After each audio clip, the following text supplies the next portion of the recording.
बेटा आज मैं पुनः जेईई और नीट के लिए एक क्वेश्चन लाया हूँ। देखिए क्वेश्चन मॉडर्न फिजिक्स से है। मॉडर्न फिजिक्स सबसे इम्पोर्टेंट टॉपिक है जेईई और नीट के लिए। क्वेश्चन कहता है कि if the wavelength of incident light is doubled, then maximum velocity is found to be v dash. And if the wavelength of the incident light is halved, then the maximum velocity is found to be v double dash. Then what will be the relation between v dash and v double dash? बेटा question क्या है? Question कहता है कि अगर light का wavelength दुगना कर दिया जाए तो हम क्या पाते हैं? मैक्सिमम वेलोसिटी v डैश पाते हैं। और लाइट का वेलोसिटी आधा कर दिया जाए तो मैक्सिमम वेलोसिटी हम क्या पाते हैं? v डबल डैश पाते हैं। तो v डैश और v डबल डैश के बीच क्या रिलेशन होगा? मैंने इस क्वेश्चन को कैसे सोल्व किया? According to Einstein's photoelectric equation Ke max equal to h nu minus phi naught, where h equal to Planck's constant, nu equal to frequency, phi naught is the work function.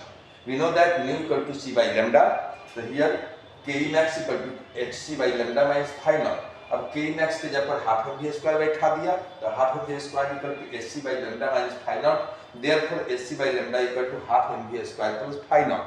इसको मैंने equation 1 मान लिया। अब देखो, अब मैं next page में आता हूँ।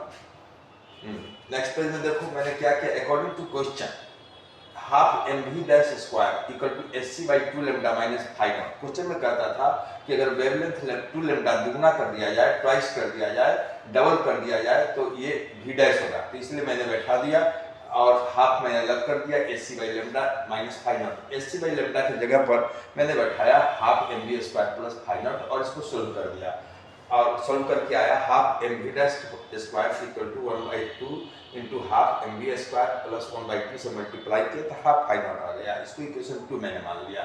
अब फिर क्वेश्चन दोबारा कहता है कि in the wavelength of the incident light is halved.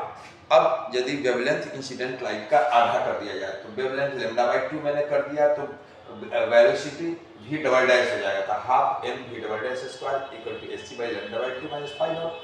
2 ऊपर चला है तो 2 into H C by lambda minus phi naught. 2 into H C by lambda के जगह पर पुनः इक्वेशन 1 से मैंने half M V square plus phi naught बैठा दिया, फिर ब्रैकेट के बाहर माइनस फाई नॉट है। सोल्व करके आ गया 1/2 M V dash square equal to 2 into 1/2 M V square plus phi naught. इसको इक्वेशन 3 मान लिया। अब देखो बच्चों, ये जो है वैल्यू के बराबर देखो, ये है 2 into half M V square plus phi naught, ये है 1/2 into half M V square plus phi naught by 2। इसमें फाई नॉट है, इसमें फाई नॉट बाई 2 है, इसमें हाफ एम वी स्क्वायर का दुगना है, इसमें हाफ एम वी स्क्वायर का आधा है। तो ऑटोमेटिकली ये टर्म जो होगा इस टर्म से ज्यादा होगा। तो from equation 1 and 2 and 3 we get 2 into half M V square plus phi naught greater than half into half M V square plus half phi naught. हम यहाँ देखते हैं कि ये इससे बड़ा होगा क्योंकि हाफ एम वी स्क्वायर का दुगना है, ये हाफ एम वी स्क्वायर का आधा है, सेकेंड टर्म भी आधा है, इसलिए निश्चित तौर पर ये कम होगा, ये ज्यादा होगा।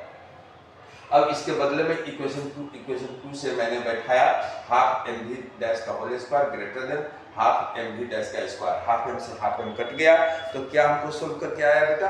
हमको सोल्व करके आया ये V dash V double dash square greater than V dash square.